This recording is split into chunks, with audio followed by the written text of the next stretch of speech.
حادثے کی دفاعی شامل تھی، کیونکہ جب حادثہ ہوتا ہے تو ظاہر سی بات ہے کوئی بھی جان بوجھ کر تو کسی کو مارتا نہیں ہے، لیکن جب اس طرح حادثے میں کسی کی جان جاتی ہے تو اس کے اوپر وہی سیکشن لگائی جاتی ہیں. جبکہ جو امتیاز احمد کا کردار اس میں اتنا ہے کہ اس میں جو گاڑی سی بی سی ملازم کو جاباز کرنے میں استعمال ہوئی ہے وہ اس کی گاڑی ہے. اس کی گاڑی اس نے کسی اور کو کیسے دی تھی چلانے کے لیے، تو اس وجہ سے اس کو. اچھا ایک ون لاسٹ تھنگ کہ جب وہ نوجوان یہاں سے فرار ہوا اپنی دوست کے ساتھ، تو کیا اس کے کسی گاڑی میں فرار ہوا تھا یا پیدل فرار ہوا تھا؟ آئی ایم شیور کہ وہاں پر سی سی ٹی وی کیمرے ہوں گے جنہوں نے اس کو دیکھا ہوگا. بالکل دیکھیں، وہ پیدل دونوں فرار ہوئے تھے اور گلیوں سے ہوتے ہوئے وہ نکلے. چونکہ فوری طور پر جب یہ حادثہ پیش آیا اور وہ اتر کر بھاگے تو حادثے کے بعد صورتحال کچھ اور ہوتی ہے. وہ باہر نکلے، اس کے بعد وہاں سے فرار ہوئے. پولیس نے سی سی ٹی وی فوٹیجز بھی حاصل کرنے شروع کر دی ہیں اور پولیس حکام کو یہ بھی پتہ چل چکا ہے کہ حادثے کا ذمہ دار کون ہے اور کس اہم شخصیت، سرکاری شخصیت کا بیٹا ہے. لیکن پولیس اس پہ تھوڑی احتیاط سے کام لیتی نظر آ رہی ہے کیونکہ سیاسی معاملہ ہے اور پولیس کا یہی کہنا ہے کہ اس پر مزید ٹھوس شواہد، کیونکہ اس کے اندر سب سے اہم بیان اس محکمہ پلاننگ کے افسر کا ہونا چاہیے جو یہ بتائے گا کہ اس نے گاڑی کس کو دی تھی. جی ٹھیک ہے نذیر، تھینک یو سو مچ. تو سی سی ٹی وی فوٹیجز ملنا کراچی میں کوئی مشکل کام نہیں ہے، اور جیسے کہ بتا رہے ہیں کہ لڑکا اور لڑکی گلیوں سے ہوتے ہوئے فرار ہوئے، تو بہت ساری سی سی ٹی وی فوٹیج اس حوالے سے مل بھی سکتی ہیں. لیکن پولیس کو اس وقت تلاش ہے ٹھوس شواہد کی. جی نام شاید انہیں پتا ہو لیکن ٹھوس شواہد کی تلاش ہے. تو اب ذرا بات کر لیتے ہیں موسم کی صورتحال کی، یعنی کہ آج سے بدھ تک، یعنی کہ 28 سے 29 سے 31 تک یہ پریڈکشن کی گئی ہے کہ بارش ہو سکتی ہے. پنجاب اور سندھ میں ویسے اوور آل پریڈکشن کی گئی ہے. اور اس کے بعد یہ ہے کہ یہ خلیج بنگال کے اوپر جو بننے والا بے آف بنگال کے اوپر بننے والا ہوا کا کم دباؤ مانسون ہواؤں کی شکل میں بھارتی گجرات اور راجستھان کے بعد سندھ پر بتدریج اثر انداز ہونا شروع ہو گیا ہے. بالکل. کیا ہو رہا ہے سسٹم سے؟ یہ سسٹم جو ہے نا آپ کا بھی کچھ گڑبڑ ہوا ہے، لیکن یہ سسٹم یہ بتا رہا ہے کہ کراچی میں آج سے گرج چمک کے ساتھ آندھی بھی آ سکتی ہے، درمیانے درجے کی گرج چمک کے ساتھ درمیانے درجے کی بارش ہوگی، اور کچھ مقامات پر تو موسلادھار بارش کی پیش گوئی کی گئی. اب وہ اچھا جیسے ہمارے یہاں کل ہوا، کل کراچی میں آدھے کراچی میں گیس نہیں تھی اور یہ پہلے سے ہی بتا دیا گیا تھا.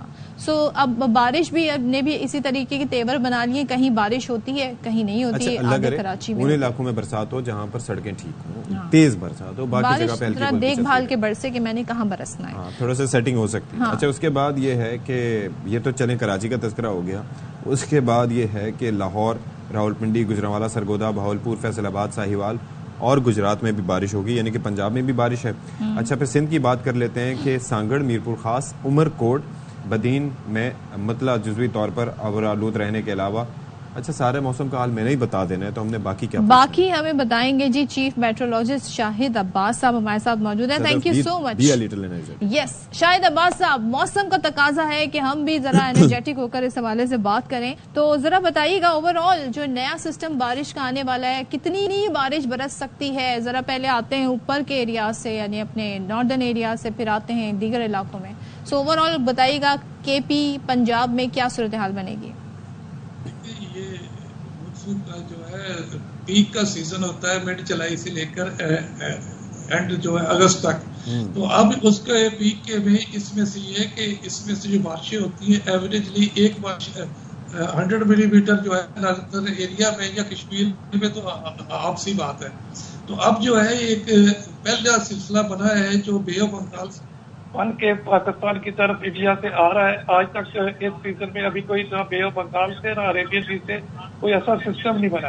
اور دوسرا اس کے ساتھ یہ ہے کہ یہ بارشوں کی مقدار اس وقت بڑھ جاتی ہے اور ٹھنڈی بارشیں ہوتی ہیں جب اس کے ساتھ مغربی ہواؤں کا سلسلہ بھی آ جاتا ہے. تو اب یہ ہے کہ آج سے پاکستان میں مغربی ہواؤں کا سلسلہ بھی داخل ہو رہا ہے اور یہ جو بے آف بنگال سے وہ انڈیا سے اس کا موئسچر بھی کراچی سمیت پاکستان میں آنا شروع ہو گیا ہے. تو اگلے 3 دن تک جو ہے ان دونوں کا جو اثر پورے پاکستان میں رہے گا، جس میں کراچی کی طرف بھی بڑی اچھی بارشیں ہوں گی اور سندھ جو جنوبی پنجاب میں درمیانی اور اچھی بارشیں ہوں گی. لیکن جو ناردرن ایریاز ہیں اور ہمارے مونسون کے علاقے ہیں، کشمیر ہے، راولا کوٹ ہے، مری ہے، سیال کوٹ ہے،